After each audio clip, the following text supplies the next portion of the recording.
Oke, baik. Bismillahirrahmanirrahim. Assalamualaikum warahmatullahi wabarakatuh. Waalaikumsalam warahmatullahi wabarakatuh. Raditu billahi rabbah wa bil islam dinah wa bi Muhammadin nabiyya wa rasulah.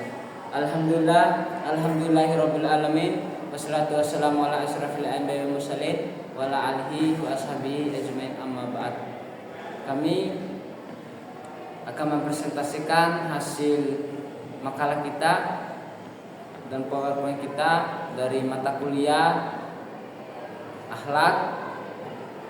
Yang saya hormati ada pemateri, yang saya hormati pula dosen pengampu sebagai dosen mata kuliah akhlak, Bunda Dewi Urifah MPD.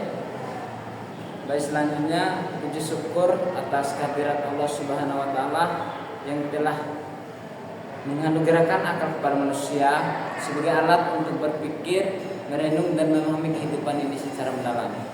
Tak lupa pula kita aturkan kepada baginda kita Nabi besar Muhammad SAW, sang revolusioner sejati, sang akhlak mulia, sang suri teladan bagi umat manusia yang telah merubah arah peradaban zaman dari zaman kegelapan menuju zaman yang terang benderang, dari zaman kebodohan menuju zaman kepintaran-kepintarannya seperti kita rasakan sampai saat ini. Baik, langsung saja kita akan menjelaskan hasil PPT kita dari makalah akhlak.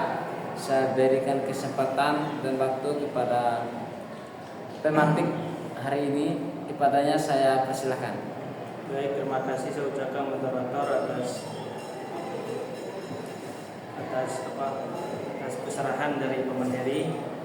Baik, sini saya menjelaskan, kami akan menjelaskan presentasi kami tentang akhlak dalam keluarga, yang kemudian latar belakang dari akhlak dalam keluarga itu pertama, pernikahan merupakan peristiwa sakral dalam Islam yang bertujuan membentuk keluarga sakinah, mawaddah, warahmah. Kemudian akhlak adalah fondasi utama dalam menjaga keseimbangan, keharmonisan dan ketenangan keluarga.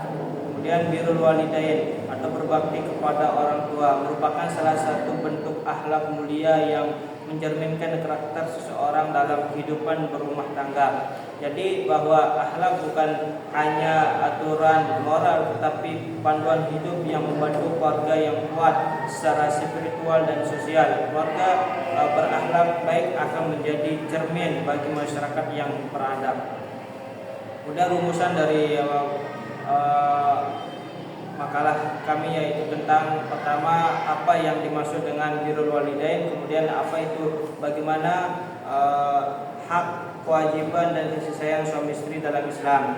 Baik, pertama birrul walidain, berbakti kepada orang tua. Bahwa birrul walidain berarti berbuat baik, menghormati dan mendaati orang tua selama tidak bertentangan dengan syariat.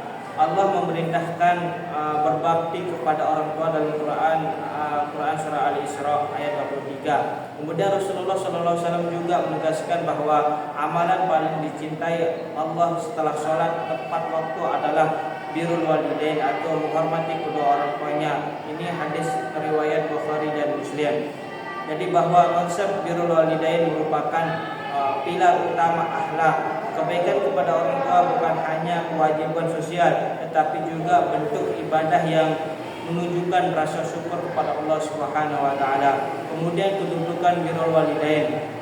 Pertama, berada di urutan kedua setelah perintah menyembah Allah Subhanahu wa taala. Kemudian termasuk dalam konsep ihsan atau berbuat baik, berbuat kebaikan dengan sepenuh hati. Terus ridho Allah akan bergantung pada ridho kedua orang tua, dan murka Allah datang dari murka orang tua. Kemudian durhaka kepada orang tua tergolong dosa besar setelah syirik. Nah, di sini tekanan bahwa kedudukan birrul walidain menunjukkan betapa pentingnya peran orang tua dalam Islam. Menghormati orang tua adalah wujud ketaatan kepada Allah dan bentuk pengakuan atas jasa mereka dalam kehidupan kita. Kemudian bentuk-bentuk birrul walidain. Pertama ada 4. Kemudian ada 4 kriteria. Kemudian hak, kewajiban dan kasih sayang.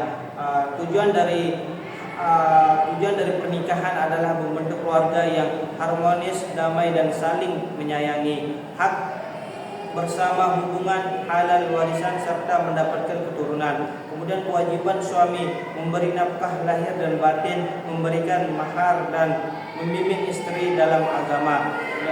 Kewajiban istri mentaati suami, menjaga kehormatan dan berlaku baik. Jadi tekanan bahwa rumah tangga yang sehat membutuhkan keseimbangan antara hak dan kewajiban. Kasih sayang dan komunikasi yang baik adalah kunci agar hubungan berjalan harmonis sesuai tuntunan Islam.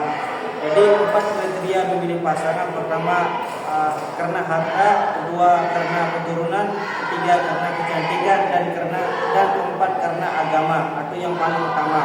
Bahwa dijelaskan Rasulullah SAW menekankan pentingnya memilih pasangan berdasarkan agama karena akhlak dan iman akan menjadi dasar kebutuhan rumah tangga. Faktor lain seperti harta atau rupa bersifat sementara, sedangkan keimanan dan akan menjaga hubungan sampai akhir hayat.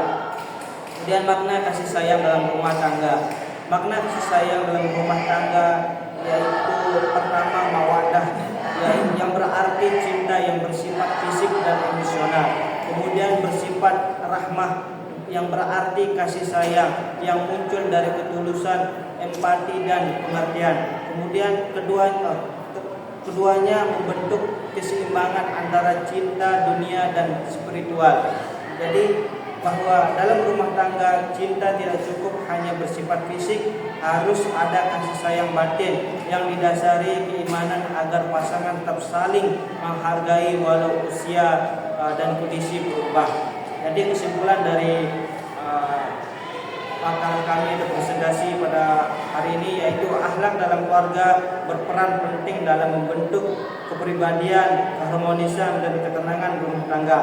Birrul walidain dan pemahaman tentang hak serta kewajiban suami istri menjadi fondasi keluarga yang diridai Allah. Keluarga berakhlak baik akan melahirkan masyarakat yang beradab dan terislami. Tegaskan bahwa akhlak adalah modal sosial dan spiritual. Dari keluarga yang berakhlak baik akan lahir generasi yang bermoral dan tidak bermoral tinggi dan berkontribusi positif bagi bangsa. Mungkin itu saja yang dapat saya sampaikan. Saya serahkan ke moderator. Baik, terima kasih kepada pemateri yang cukup karismatik dan gagah menyampaikan presentasinya hasil makalah yang kita buat. Jadi dari penyampaian pemateri tadi bahwa akhlak ini bukan sekedar nilai-nilai estetika, melainkan panduan-panduan hidup pada keluarga maupun dalam tatanan sosial, dalam mencerminkan masyarakat yang beradab dan sebagainya. Mungkin itu saja yang saya bisa simpulkan. Kami mohon maaf, kita akhiri sampai sini saja presentasi kita. Dan kurangnya saya mohon maaf. Bila bisa berhak, wassalamualaikum warahmatullahi wabarakatuh. Waalaikumsalam warahmatullahi wabarakatuh.